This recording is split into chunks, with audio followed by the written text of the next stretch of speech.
Hey everyone, Emily here, and I'm back again to talk about visual schedules, but this time I'm going to be talking about a certain type of visual schedules known as first then boards. First then boards are really great when you're trying to get your learner to do a unpreferred task or maybe a new task that they're not used to, so that might present a challenge to them.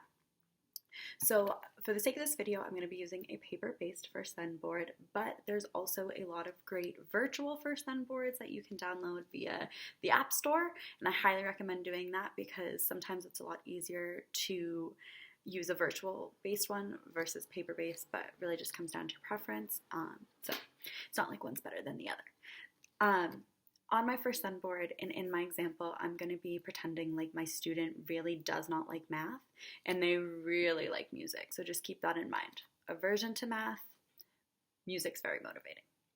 And because of that, I put math, you can see my math symbol here, in the first column, and I put my music symbol here, in my then column.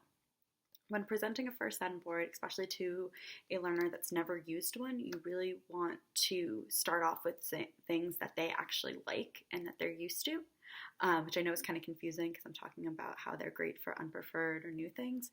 But if they're not used to it, you don't want to start off with all this new things. So if the first then board is brand new to your child, make sure you're using things that they already like to do. So maybe you're going to do first iPad, then music, and then just do that a few times over a course of a few days to get them used to it, and then start to utilize this tool as a way to get them to do the things that they might not like or that is brand new.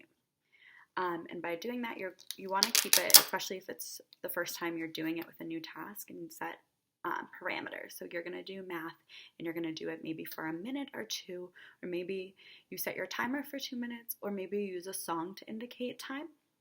So you play, a 2-minute song, and then when the song is up or when the timer beeps, you say, good job, praise them for doing that, and then point to the then and say, now it's time for music, and maybe play, in the beginning, play a lot of music, and over time you can kind of decrease the amount of music you're playing as reinforcement because they're getting used to the structure and what to expect from this. So in the beginning, using a lot of reinforcement and then thinning it out over time because you want it to be as natural as possible.